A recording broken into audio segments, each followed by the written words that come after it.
Hey, beautiful folks. So good to be talking to you again today. As always, I'm Riley, and this is Sex with Everyone. And today I am in Hudson Valley, New York with Phil.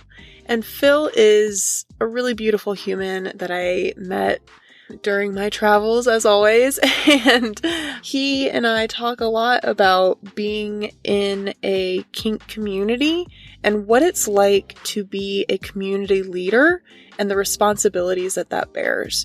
His struggles with always being kind of the HR person and how it's so easy to get lost in that really important work and forget to kind of take care of yourself. So I hope you guys enjoy this talk. Phil is a beautiful human that I am very honored to call a friend. And before we get into it, as always, I just want to let you guys know that I have a Patreon. My Patreon is the shit, and I really am super proud of it, honestly. I've been putting a ton of work into it, and there are so many really cool levels where you can keep your own sex diary, and I ask weekly self-reflection questions so that you can be prompted to write in your sex diary and really get to examine yourself and your own sex life and your own experiences, because as cool as it is to hear other people's stories, I think it's really important to also take the time to reflect on your own. So if you're interested, you can check it out at patreon.com/sexwitheveryone. And please join me as I talk about sex with Phil.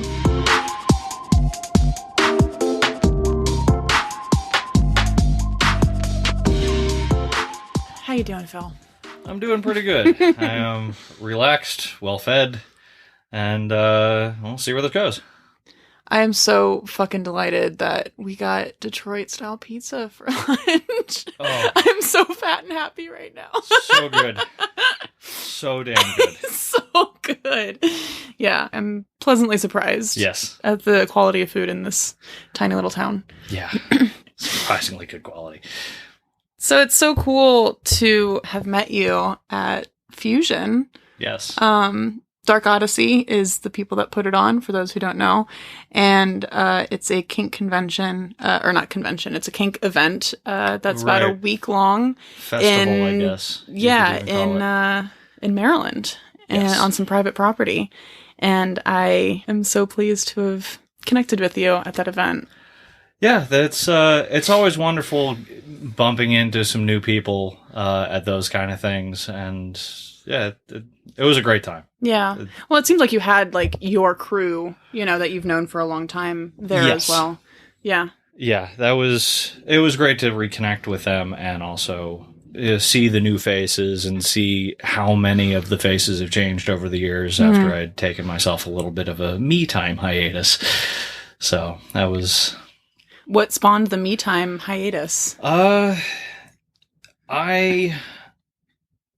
simultaneously went in a little bit too deep and a little bit in the wrong direction in a relationship. Needed to take a little step back, and also I'd kind of run through the bucket list in my kink adventures of all the things that I knew I wanted to do. Mm-hmm.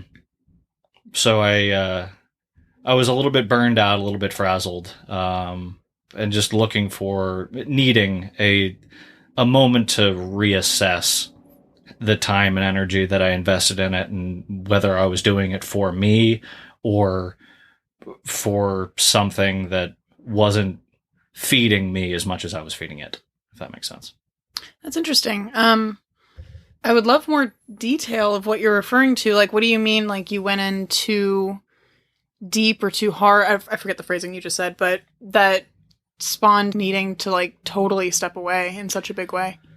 So when I met this group and community, I kind of dove in with both feet, and very quickly found myself getting more and more involved in the setup and continuation and organization of the parties and the events, and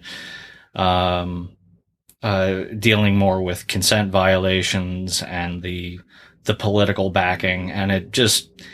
Sorry, you mean other people violating consent? Or yes. You violating consent? No, okay. no. I am certainly not without sin. I don't know anyone who is, so their mistakes have been made, and I've tried to apologize along the way, but I, to the best of my knowledge, do not have any residual big bad consent violations on my record. But being involved with those who do respond to when someone else strongly violates others' consent and trying to help understand what that process looks like for them. It's physically and emotionally taxing to become someone that people come to when that happens. A community leader. Right. Yeah. There was probably the biggest official step forward for me was after I'd been going to the parties for probably the better part of a year on a monthly basis. I was approached to become a moderator for the TNG, the next generation group. It's the 18 to 35-year-old contingent. And that was at the time in New Jersey. I was flattered and accepted that, yeah, sure, let's see where this goes. I figured I was effectively going to be more like trying to play crowd control and reach out to people to expand the munch and make sure that it was a safe environment for those who were present. And it very quickly became apparent that I was helping to also organize TNG specific events and deal with the reality of a younger group who doesn't necessarily have the years of experience to know how to properly both negotiate for consent and deal with when it goes poorly. Right. So when things go poorly, you go to a moderator to try to work things out or to express that this person is a very bad person. And I just happen to be one of those people.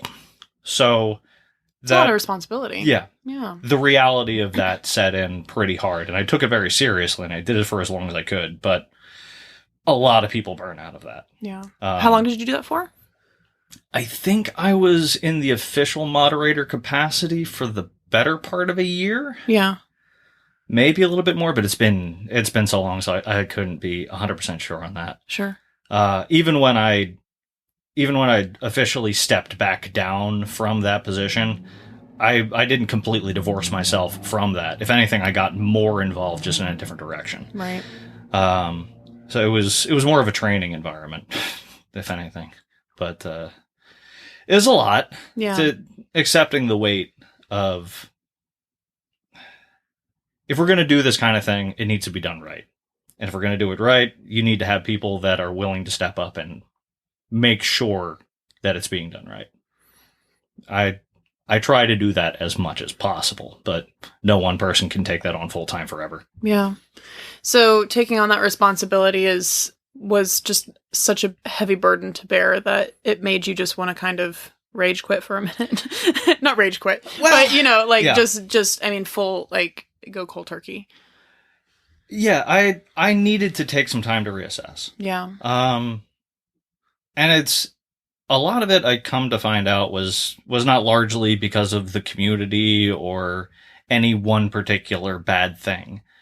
Relatively speaking, I was on the periphery of a lot of relatively bad things, but no one specific thing that came to me that broke me. Sure.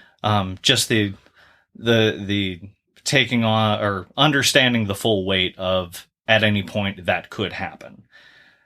Also, cis white dude at the time, straight, all things change, and I didn't exactly have all the experience that I needed to properly empathize with the full range of experience. So when someone came to me, I went into problem-solving mode.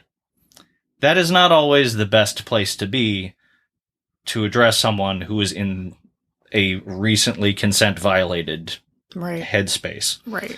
So, in addition to just the personal weight of the responsibility, I also recognize that I was not the right person for the job at the time. Mm-hmm. And that took a hell of a long time to figure out what that actually looked like. So I think I may be getting a lot closer to the right direction, which is kind of why I'm dipping my toes back in a proper way. So what was it like taking how long was your break, like time away from the community? Oh, I'd always kind of checked in, but for the most part, I don't think I had really been to a party or anything of any grand scale more than one or two one-offs for like 4 years. Yeah. So what was that like taking such a big break? It was necessary, frankly. Well, sure. It was nice to see who I was without that being such a key part of my life. Yeah. Most of my life had been circled around prepping for the next party or coming down off of the last one, with a side of supporting everyone along the way if I wasn't the one directly dealing with a consent violation or some kind of interpersonal conflict, I was supporting someone who was. Yeah. So that needed to take a little bit of a step back so I could reassess what my own needs were rather than exclusively dictating my life around the needs of others. Yeah. So that's important. Yeah. Yeah. Yeah. So do you think that you're going to want to like step back into that space again, or do you think you want to just come back to the community more as a participant than necessarily a community leader? Or are you still figuring that out? I'm still figuring it out. Yeah. I've got some grandiose hopes that the personal growth that I've taken over the past several years and the ability to understand and communicate boundaries in general is going to allow me to step into a more healthy position with being able to better balance that space so that I could take on a higher level type role. But I definitely am not trying to repeat what I had gone through before. Certainly, yeah. So what I'm envisioning currently is more of a facilitator position and a support role for holding the space to create the types of environments to help make sure that all of the parties are well supplied and well taken care of, to fill in the nuts and bolts that I do fairly well. And also some of the more extreme orchestrated type scenes to be present for them and make sure those who are really running the event have all the support that they need. As if you're doing a thing that is extremely emotionally taxing, the last thing you want to think about is where all your stuff is at the time, or if the vibes are right. So play crowd control for the people who are like really in it at the time. Yeah. So I'm curious. Obviously, you enjoy being part of the community. Are you primarily a social kinkster? Like, do you do most of your kink in social settings, within the community? And is that like where your kink is tied to? I started exploring kink more in private. And then as I got more involved with the community, I ended up doing less and less private kink. I got into kink to get a broader range of experience and understanding of the human condition in general, and the range of sexuality and vulnerability that comes with it. Kink is an extreme testing ground for those kind of things. But I've learned that I don't necessarily need all the whips and chains in private all the time. It's fun to augment with. But it's not necessarily who I am. I'm much more interested in a solid connective experience with or without all of the accessories. Yeah. Well, I mean, you can still have kink without those accessories right. as well, as far as if I'm going to do a clearly identifiably kink thing, it's more fun for me, I think, in the more public setting. Yeah. Because you like being watched? Because you like the energy from the crowd? Because it's where all your friends are? Yeah, to a large extent, it's where all the friends are. And kind of paying it back, because one of my biggest kinks that I found is more voyeurism. Yeah. Oh, that was pronounced weirdly. Voyeurism. So as I walk through an event, just enjoying everyone else, I would like to be part of that scenery once in a while. If I'm going to do it, might as well make a spectacle of it. Yeah.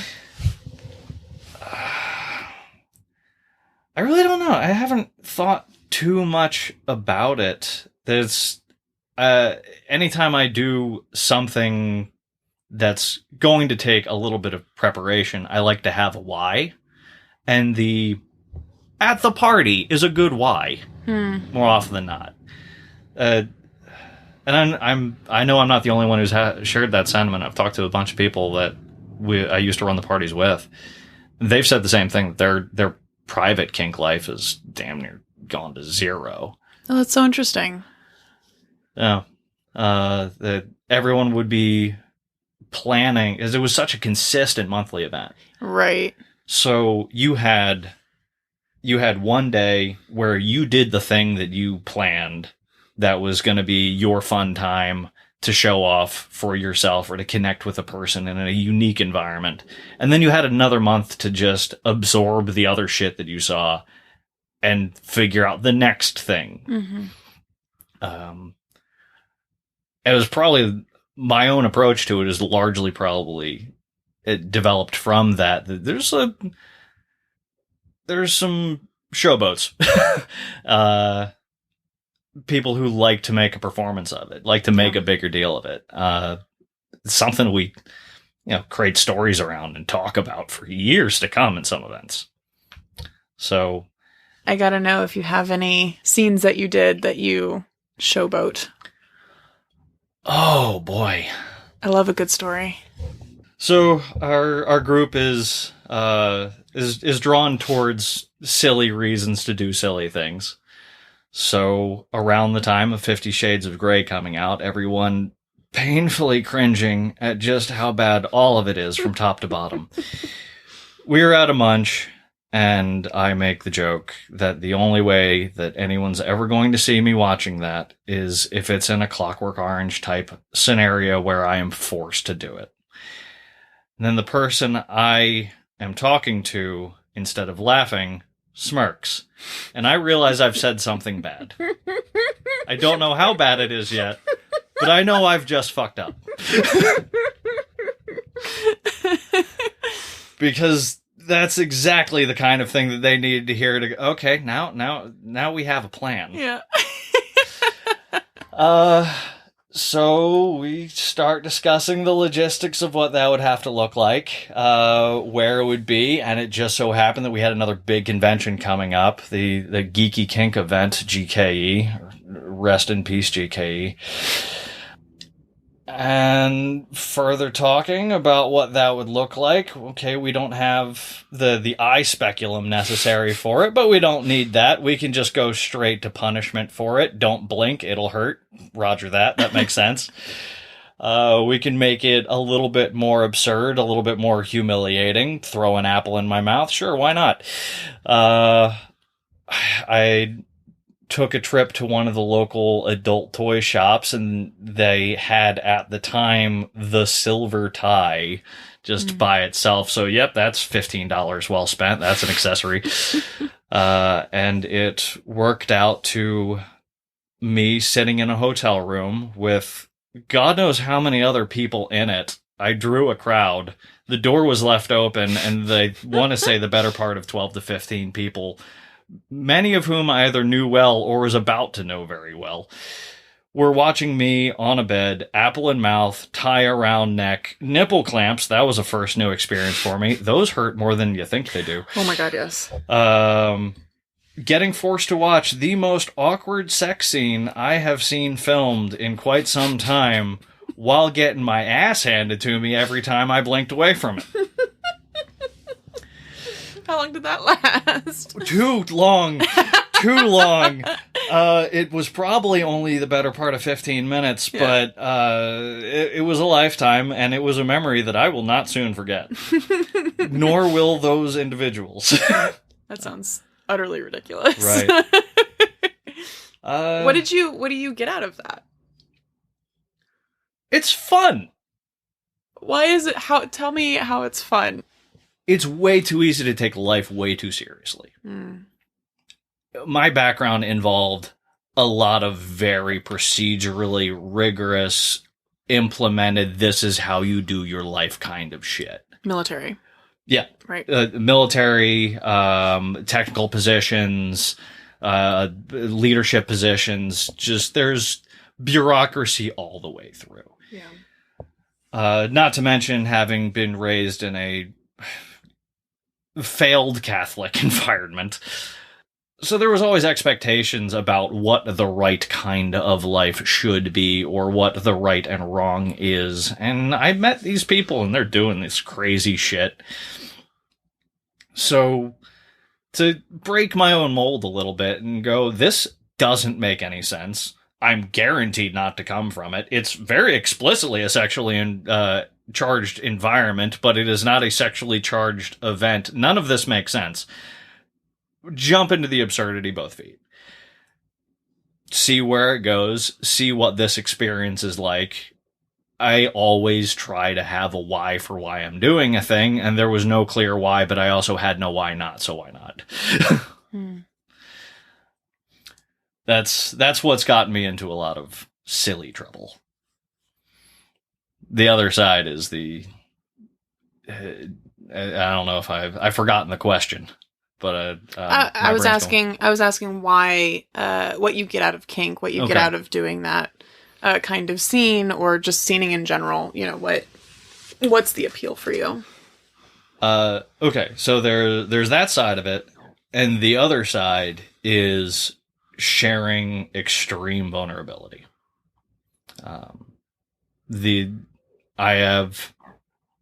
I've had the pleasure of getting into some fairly intense moments with some fairly intense people that people have come up to me after and told me, like, holy shit, that was intense. Thank you for sharing it. One of my former partners was good with a single tail, and we had an incredibly intense connection for as long as we were together. And we went to some deep places on occasion. I remember turning to them as like, if you hit me 2 more times like you have been, I'm going to break down. It's your choice.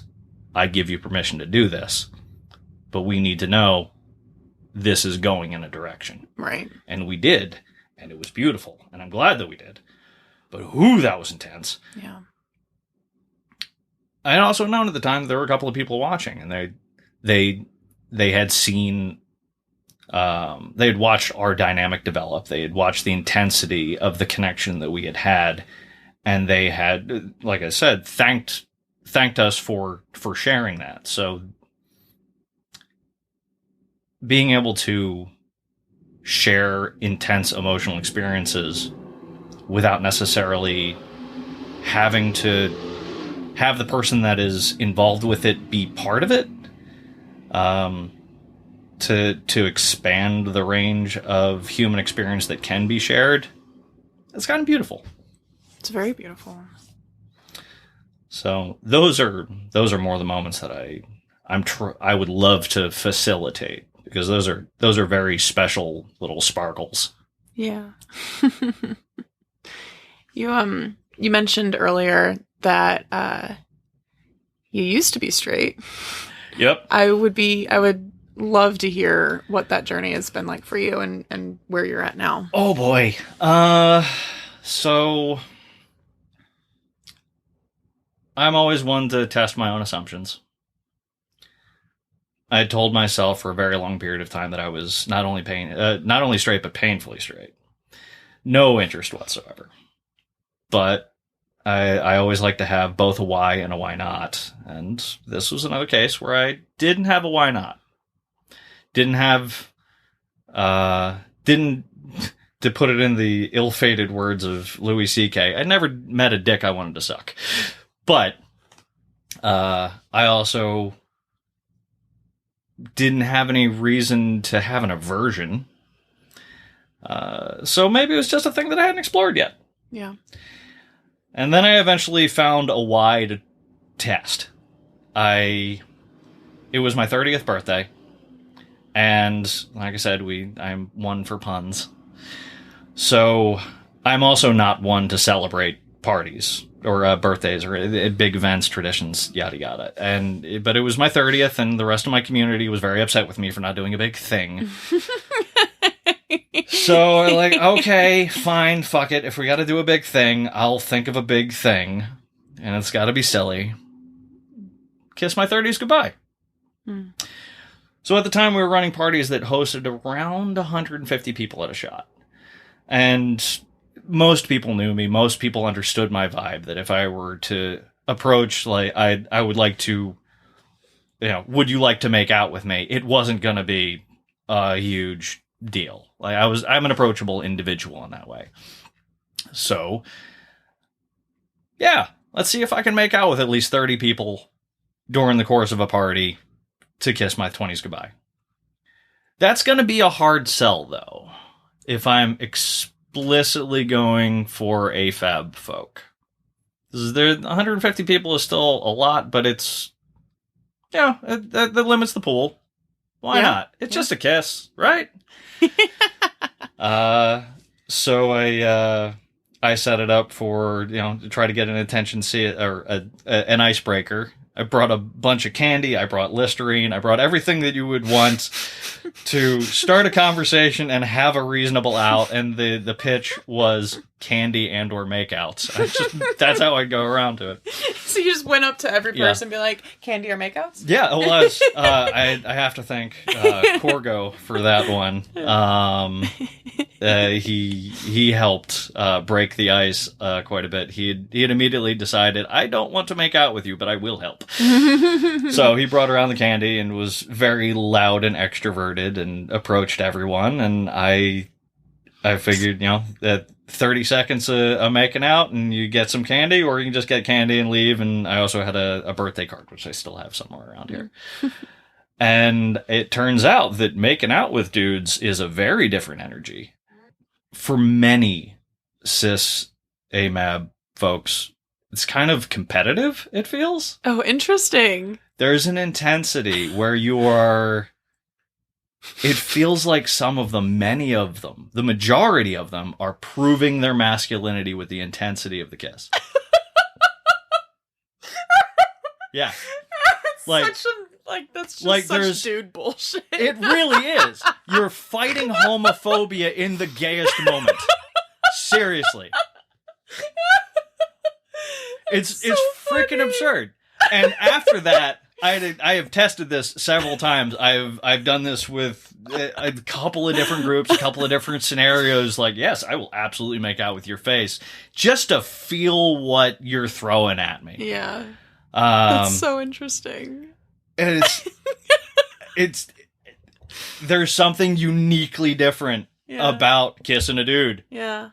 And I don't know if it is just dude versus dude that competitive space comes, or if if that's just something that AFAB folk experience more frequently, that it's like a dominance through making out. But I'm curious, did you notice that same difference with het guys versus queer or gay guys, or was that just dudes across the board? It's been a while, but sure. my memory is more in the personal presentation.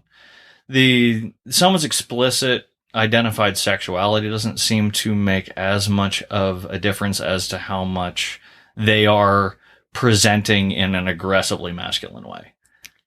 Interesting. So if, short hair, bit of a beard, watch out for your tonsils. The tongue's coming in. One of the people there I am pretty sure wanted to taste what I had for lunch. Wow.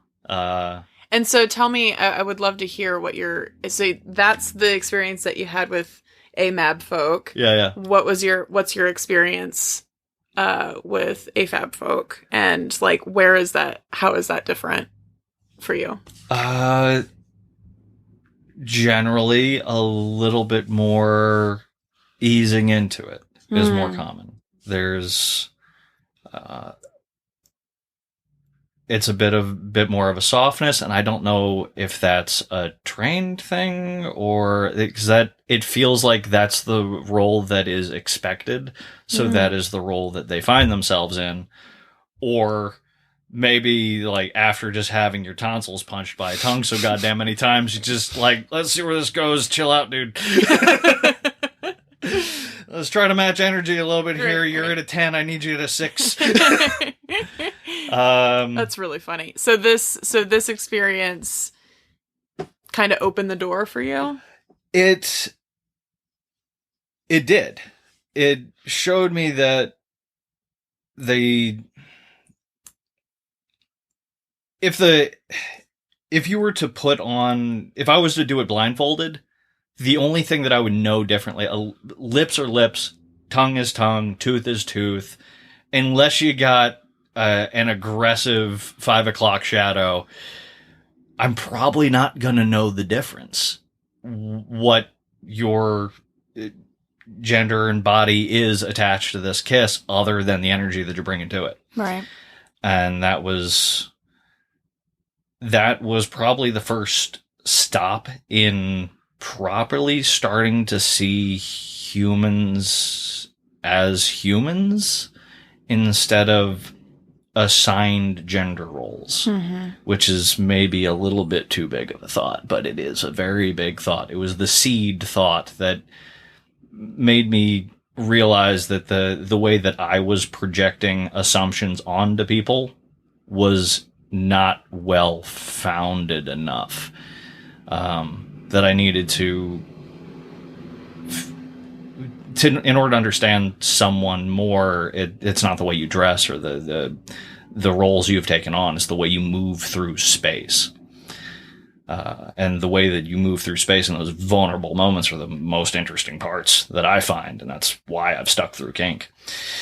So that with that thought in my head, it kind of changed my entire trajectory, to be quite honest.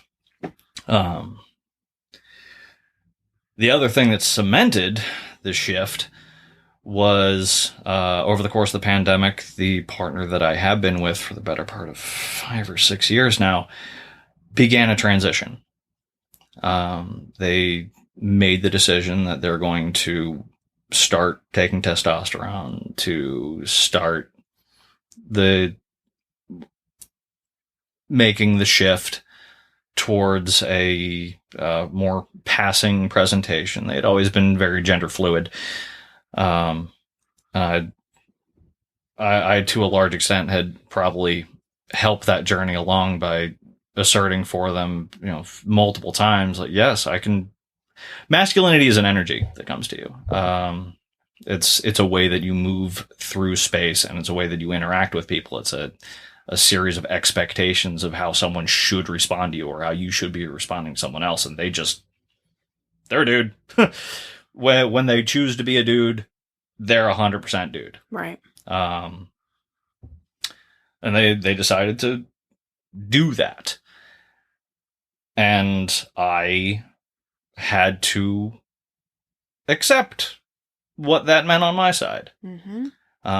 It was very easy to intellectually support them in that decision at first, because it really had nothing to do with me. Nothing.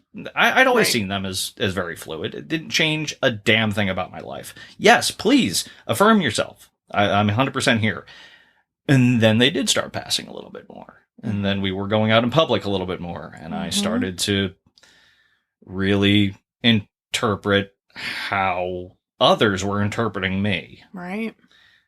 And that's been a thought that I've been wrestling with ever since, that the concept of homophobia is very extraordinarily misunderstood, generally as a fear of gay. No. At no point in my life have I ever feared gay people. But at some point in that, I realized that the fear that you really need to key in on, or that I need to key on, to really get to the demons at the bottom of the well, was the fear of being interpreted as. The way that a random person or a social situation would shift because they were interpreting me as gay. The fear was others that were not accepting of it, not my lack or presence of acceptance. Right. And having to sit with that for several months because I absolutely love this person.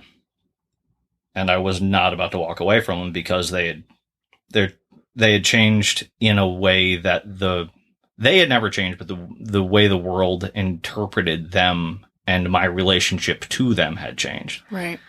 I had to accept that I have to accept this. If I'm going to move through the world in an authentic way, in a supportive way, in a loving way of the people that I care about, I got to accept that it's a lot bigger than, or I'm a lot bigger than who I thought I was. And I have to be bigger than who I had been. I don't know, I feel like I've rambled there a little bit. But No, this is great. I've always been fascinated and interested in hearing people's experience who date people who are transitioning and what that experience is like for you, because it's something that's often not talked about. Yeah. And even in our communities, you know, Right. it's the focus is on the person transitioning, rightfully so in a Right. lot of ways, As of well, course. yeah. But 98% but you're also needs to be on that. Yes, but you're also experiencing that too. Right. And also something that I've always found incredibly fascinating is how in our culture, in the way our words work, our sexuality is based off of the gender of others. Right. And so when others' genders change in some fashion or another, that somehow now means that your sexuality has inherently changed as well. Right. And that's just like a wild concept to me. Yeah, it was a really weird, jarring experience to properly understand that my sexuality is in relationship to others that I have a sexual relationship to. Yeah.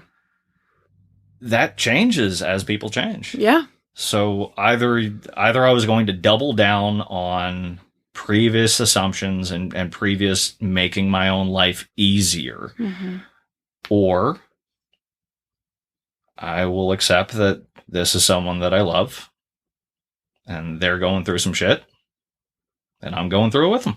Yeah. And I'm going to be, physically, I have not done any kind of transition, but emotionally and spiritually, I am a very different person. Yeah. So after going through that experience, how do you identify now? Or do you have a label for that? I am currently calling myself heteroflexible for lack of properly... I haven't done the experimentation yet. Yeah. Still haven't met the dick I wanted to suck. But I'm open. Yeah. We'll see what happens. Yeah.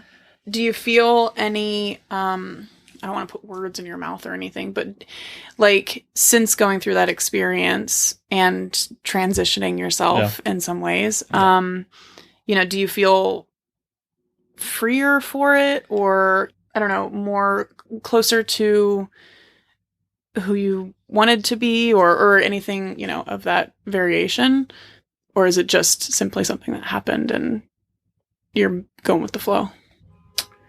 I don't know how to properly, clearly answer that, to a large extent, I have just been going with the flow.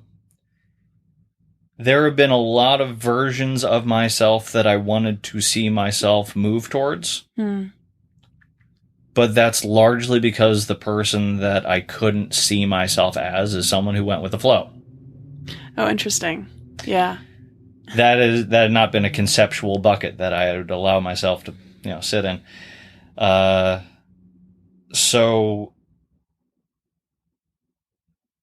that has been probably the largest learning experience that I've had, is trying to just accept that life is messy. Indeed. And weird. Yeah. And the more you try to control the little things, the more complicated, for no good goddamn reason, you make the big things. Again, I think I've forgotten the question, but that's okay. The large answer is I think I've learned through this that the labels that we have assigned for ourselves are just the most superficial way to experience any of it. So I mean, it sounds like, though, after having gone through that experience and realizing how it affected you personally, you sound much more open and willing to experiment, at the very least, or give a fair shot, right? To AMAB folk, yeah, in a way that it sounds like you were not as open to before. No, yeah, that's correct. Now I'm in the phase, the second part of the common journey, that after someone's had an awakening, where now it's kind of a hyperfixation. So I need to, right. like, who has a dick that Phil is willing to suck? Right, yeah. So now that I've gone through, you come full circle in this journey where you go from humanizing someone to fetishizing someone because you're trying to accept them. So trying to balance that scale a little bit, walking through camp like that would be, am I just yeah. How to approach that. So it'll happen, or it won't. It probably will in time. Whenever. Yeah. It's a long journey, and I'll get there when I get there. Yeah. That's exciting, though. It is. It's always nice having something to look forward to, and just be curious about, like, whether it works out and whether you love it or not is, like, almost beside the point. It's like, just that curiosity and, like, potential is something that I love. Yeah. I guess what I'm looking forward to most in the journey is just continuing it at this point. Fuck yeah. See where it goes. Yeah. I mean, it sounds like, you're coming at it full force once again after your hiatus. Yeah. Yeah. I think I might be able to do things in a little bit more healthy way, and a little bit more authentic way, more grounded and empathetic. There's room to grow, and I think I'm ready for that. Yeah. See where it goes. What's it like being who you are now, having been in the military and going through that training, and just thorough what's it called, where they break you and rebuild you to be exactly the toy soldier they want you to be, right? So I'm curious, what your experience was within it, and then also, like, coming out of that. The experience going into it made a lot of sense for me at the time. I didn't have any personal internal sense of self-worth or values, so it just made life easier to break myself down to a set of rules and code to live by, and I went in expecting that to be the experience in the military. As you go in, you have orders to follow. As everyone's following those orders. If there's any question, you go back to the orders and you follow that. Yeah. Clear and regimented. And that was not the experience. There is a lot of rules that are on the books, and it eventually ultimately comes down to whoever's the head says whatever the hell they want, and you do whatever the hell they want, regardless of what the orders say, even if they wrote the goddamn things. Yeah. That the military experience that I had broke me of any sense that a clearly understandable, regimented, rigid world could exist. Something that I could just on paper intellectually understand, interpret, and execute without having to get into the messy nature of emotions and interpersonal bullshit and all those other details that make life complicated.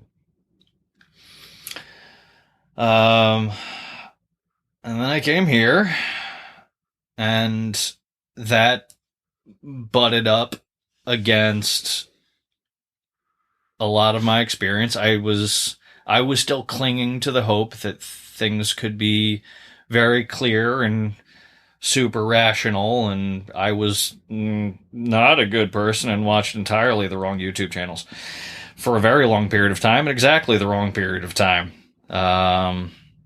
Went from the anti-feminist space into the, okay, maybe I should fucking listen for a bit space to where we are now.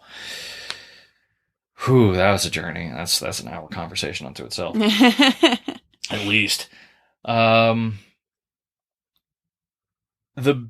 biggest thing that was a shift was realizing that most of my life had been spent in a dissociative state.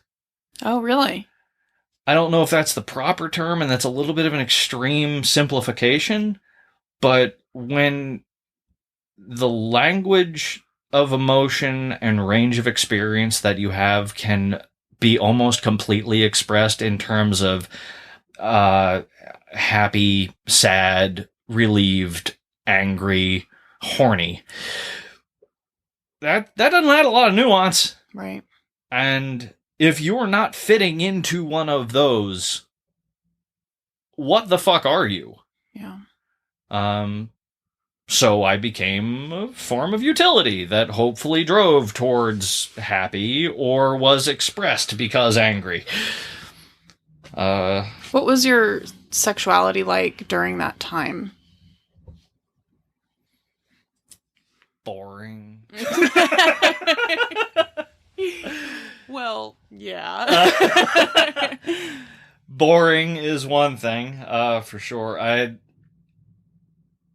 I've always been real big on setting a mood, doing the foreplay, getting things amped up, the feedback loops that are created through an intense makeout or the kind of rolling around a little bit, what I would now call a switch fight. That was about the full extent of it. Is I knew that it was fun if you put a little bit of effort in and you keep a certain level of energy there, it was going to be a better time than if you were effectively using someone to masturbate. Right. So that was the full range of it. It was just straight, and I'm kind of good at this thing, I guess. Yeah. That was it. Yeah. But as far as any sense of game nuance or kink stuff, no. Well, no. I mean, I wasn't asking about kink specifically. Or just generally, like your, I don't know, like, I didn't know if something along the lines of like your mindset or, underlying misogyny, if that came with your experience in the military or not. I don't know. Or whatever, if that somehow affected your sexuality or experiences. It's so hard to pick time, apart. I've spent a fair amount of time, but there's been so many years between. Sure. Yeah. Most of that time period now feels like a story that I tell myself and not a time that I experienced. Yeah, fair enough. Which, you're a wildly different person than you used to be. Right. Yeah. Which is also kind of how I went, oh, wait, no, that was mostly dissociation because I was not forming active memories through the majority of my life. Yeah, right. That's probably not good. Yeah. Therapy is valuable. Indeed.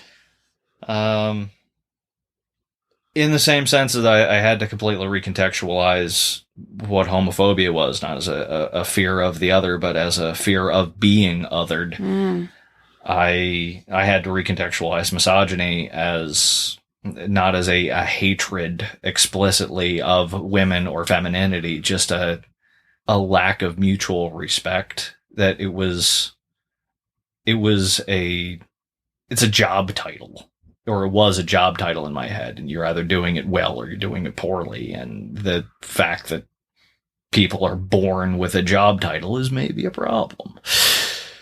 So that's the nut I had to crack to grow in that direction. Yeah.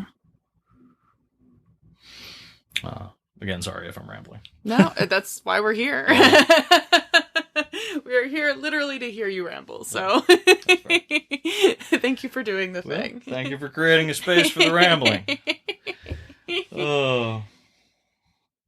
I'm also curious. I know that you have a kid. I do.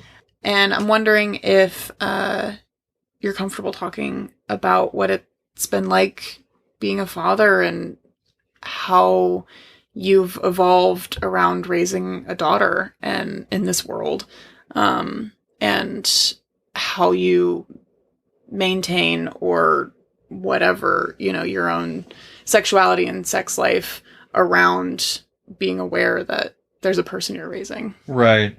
My relationship with that is complicated, to say the least.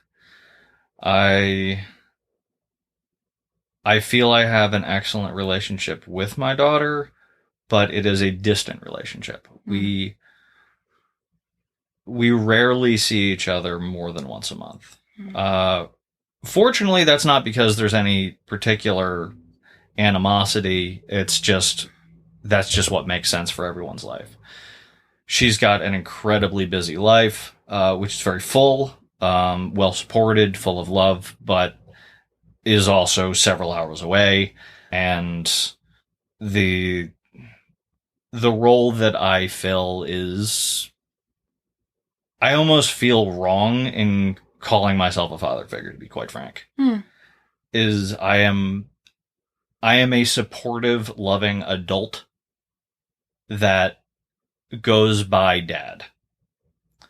And it's taken a long time for me to be kind of comfortable with that, because so much of I had separated from my now ex-wife right before I went into the military, and for very good reason, because I was not a very good person. Kink, and this community specifically, has helped me break a lot, if not all, of the residual shit that I needed to break in order to be a halfway decent human. So it's odd in many ways that I have spent a significant part of my kink life going by daddy while being a very distant father. And yeah, this might be an area that I ask you to cut later. Probably not likely, but I'm just going to voice that it is kind of an area of complicated shame that I used a lot of that space to process my own insecurities and make it a test bed for being a better part of a loving relationship, not even necessarily in a sexual sense, just an interpersonal, intimate, close, friendly, but more than friend relationship, so that I could try to map some of those interpersonal skills onto being less of an asshole for the people who need me to be less of an asshole.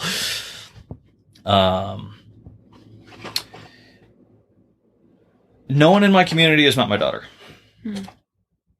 Which feels kind of weird. Yeah. It's been a very separate part of my life. And she...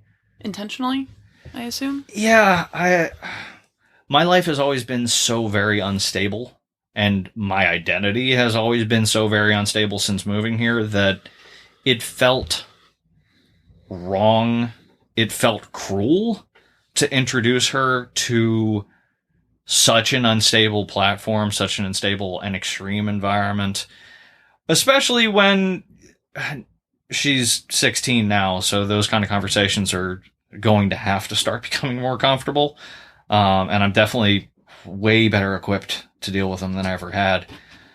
But she's not exactly totally ready to start having the sex talks with Dad. Sure. And most is anybody ever right?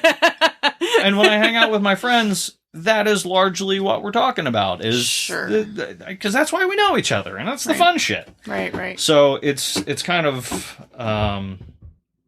it's difficult to understand where that entry point would be. Yeah. We only have one other person within our group that has a kid, and that kid has been with everyone the entire time. So it's impossible for me to know how much they have absorbed and how much just doesn't make any sense to them yet. But they've been in this hectic environment the entire time. Bringing my less social butterfly daughter into this kind of space feels awkward and cruel to a weird extent, which I know is just a me shit. Yeah. I mean, I may be making an assumption here, but you don't hang out with your community like always in the dungeon, right? Like you guys, do you guys get together like outside of that space? We do. Right, okay. Okay. I just want to make sure you're never more than 10 minutes away from one of the conversations, though. Valid. Yeah. Fair enough. When the majority of your life is built around it, you're either going to be talking about work, something on TV, or the crazy sex shit we've been doing for over a decade. So that's an intense experience to introduce someone to if they're not an adult who is already ready to hear that shit. Yeah. So has that been difficult for you to, kind of hide that part of yourself? Especially when it's like such an active, or it had been such an active part of yourself for such a period of time. I honestly think that is a large part for why I'm coming back into it now. Is part of what I did over the course of the 2 years of self-isolation, thank you, Grand Panini, was to sit down with all of the elements that were shame and resentment and really work through how much of that was on a me thing. And the shame element was the kink stuff largely came with a layer of shame, and in the same sense of the reinterpretation of homophobia, I realized it was more that shame being projected on from others, the lack of acceptance that would come from it, just the degree of shit I would have to explain for anyone to be on board. I was afraid of that level of judgment, and I wasn't proud enough of the work that I had done or the ways in which that I had helped people within the community, that the one overshadowed the other. These past several months leading up to it, I've been meditating on all of the good that I've done and the importance that the community has had to me, the ways that I have grown because of it. And also the lessons that I learned around properly empathizing with someone who's been in an extreme situation, who's had a consent violation, who's had their trust broken or an event go completely sideways. To be able to hold space for someone in those kind of environments, I am really fucking proud of everything that I've done. And the community that's helped shape me and vice versa. I'm getting myself a little emotional. Especially in the political environment that we have now. It feels real fucked up to put that part further into the closet, so to speak. Yeah. At Fusion, I saw so many people having such a positive experience such a transformative experience, so much gratitude in the air, that if the right people don't invest their time and their energy and bring themselves with pride to these kind of experiences, they die. And this life has been far more interesting, far better with this as part of my life, or to be part of others' lives. I can't imagine at this point pretending that this is something I should be ashamed of. So I don't know how I'm going to have that conversation with her. But at some point, she's going to figure out Dad's been doing some weird shit for a long time. And I look forward to, hopefully, the acceptance that I hope to give to her and whatever the hell her journey's going to be like. Yeah.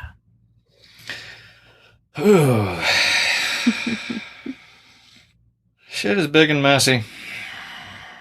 That's important. Authenticity is important. I mean, that's everything. Yeah.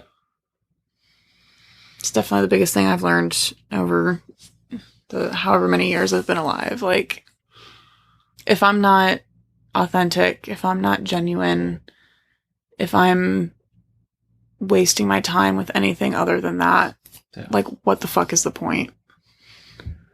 Agreed. What's the point of being somebody else? You know? And I think you're absolutely right. There's so much gratitude and satisfaction and joy in helping support others along their journey. Yeah. And finding out where their authenticity lies. Right. And there's just nothing, in my experience, for me personally, there's no better drug. Yeah. Yes. Yeah, it is a heightened experience. Yeah. Hell of a ride. Well, thank you so much for sharing so much with us today. This was fucking fantastic. Thank you. And I really appreciate you being willing to be vulnerable and talk about part of the things that you've been through. Yeah. Anytime. This has been, I mean, I look forward to hearing how sideways I rambled, but this is, for better or worse, who I am and where I'm going, and yeah, ain't no sense in being shameful of it anymore. This is the good shit.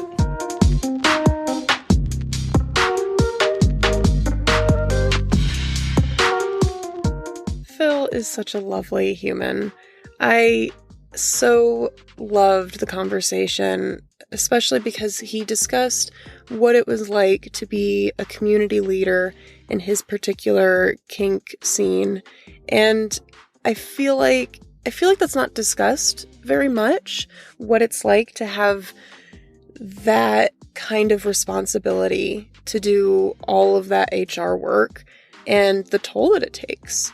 The toll that it takes to prioritize other people's experiences and feelings all of the time, and how easy it is to get lost in that because it is such important work to do, but also how sometimes if you get a little too lost in it, the relationship with yourself falters.